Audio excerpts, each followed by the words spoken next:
Hey guys, this is Mason with RS3. This is going to be part 3 of our video series covering flexion and extension of our spinal engine series. Flexion is rounding of the spine.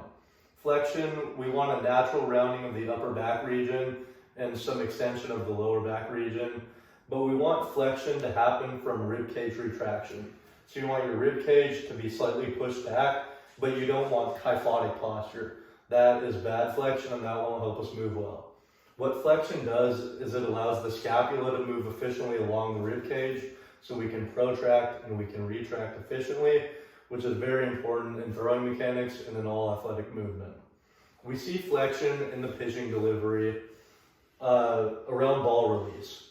So in order to decelerate our arm efficiently, we have our spine go from extension to flexion, which allows the scapula to move along the rib cage, which allows us to pronate and efficiently slow down the arm. Without flexion, we can't decelerate using our rhomboserratus fascial sling.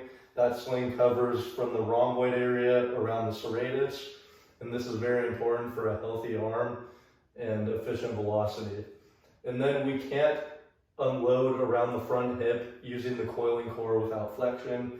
So again, the coiling core method is the side bending action, and we have to be able to rotate around the front hip in order to decelerate and in order to accelerate our arm. To do this, we need to be able to flex and rotate around that front hip. Now going into extension.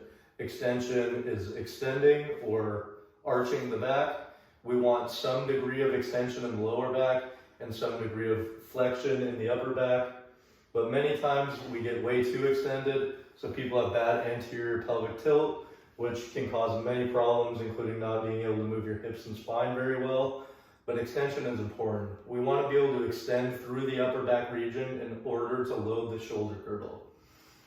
Loading the shoulder girdle is being able to retract and lengthen the front muscles or the internal rotators of the shoulder. Doing this allows us to have a greater distance to accelerate the ball on in order to throw harder. So we have to be able to flex the upper back and also extend the upper back. Oh my God, you were so